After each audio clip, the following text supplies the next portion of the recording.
Hello बच्चों, तो question पढ़ते हैं। The number of faradays required to produce 1 mole of water from hydrogen oxygen fuel cell containing aqueous alkali as electrolyte is dash. तो यहाँ पे 4 option दिए गए हैं। Option A 1, option B 3, option C 2 और ऑप्शन डी 4। तो इस question को सॉल्व करने के लिए हमारा जो की कॉन्सेप्ट यूज़ किया गया है वो है कि हमको पता रहना चाहिए कि जो हमारा फ्यूल सेल होता है उसमें कैसा रिएक्शन रहता है, राइट। तो फ्यूल सेल में एक तो एनोड के साइड पे रिएक्शन रहेगा, एक कैथोड के साइड पे रिएक्शन रहेगा। तो एनोड के साइड पे जो रिएक्शन रहता है वो कुछ ऐसा रहता है कि हाइड्रोजन ऑक्सीडाइज होके H+ बनाता है बाय लूजिंग इलेक्ट्रॉन।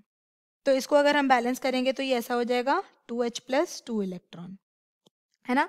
और कैथोड के साइड पे जो रिएक्शन होता है वो ऐसा रहता है कि oxygen plus H2O plus electron gain करके वो बनाएगा OH-।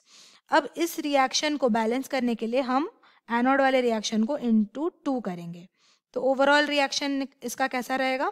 Overall reaction fuel cell का कुछ ऐसा रहता है कि 2H2 plus O2 gives rise to 2H2O। और ये जितना भी सब कुछ हो रहा है ये 4 इलेक्ट्रॉन के प्रेजेंस में हो रहा है ना। तो अभी अगर हम देखेंगे, पहली बात तो नंबर ऑफ फेराडेज मतलब क्या?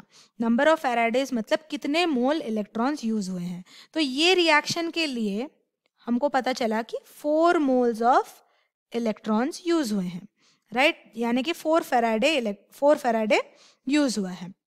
अब हमको पूछा गया कि 1 मोल वाटर के लिए कितना फैराडे यूज होगा। अब 2 मोल्स के लिए अगर 4 मोल इलेक्ट्रॉन चाहिए तो 1 मोल के लिए हम क्या करेंगे, ये पूरे इक्वेशन को इनटू हाफ कर देंगे।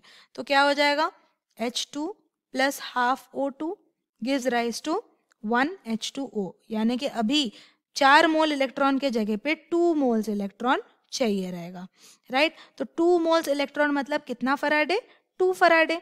यानी कि हमारा जो सोल्यूशन है वो ऑप्शन सी है। तो हम कह सकते हैं कि हमारा correct answer is option C. I hope you understand the solution. Thank you.